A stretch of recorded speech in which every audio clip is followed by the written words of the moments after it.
So this video represents the game that we built, an interactive play that is concerned with the different elements.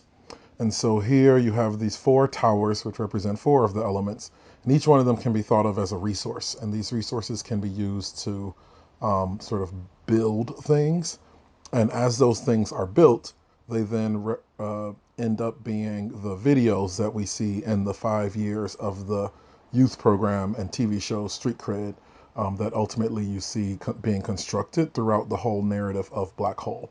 So we have these four different columns and very simple game mechanics where you can reach out to one of the columns, select one of the pieces, and then start to stack them and create them in order to build different structures. And so, for example, when we get to the first youth program, it required a class at the University of Michigan, the movie Destined, 15 kids, a school, video cameras, each one of those pieces that go into the creation of the video that you ultimately see playing out is basically a resource that needed to be captured.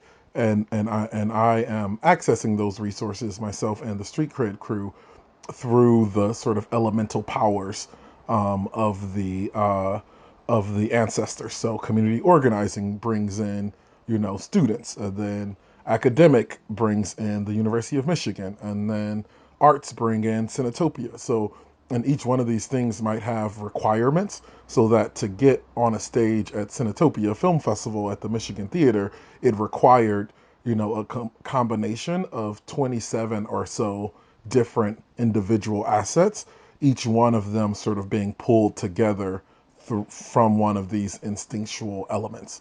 And so you can see we start to build and construct these different structures.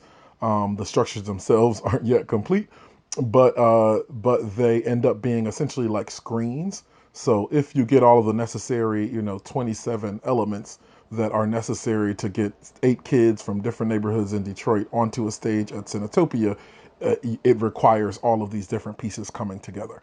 So the performance piece is also a type of data visualization because you're conveying this type of labor, both social, emotional, institutional, academic, this labor that is coming out of the work, which is rooted in these ancestral instincts. So then once enough pieces are stacked together, you start to see a picture of how we are building the world that you end up standing in.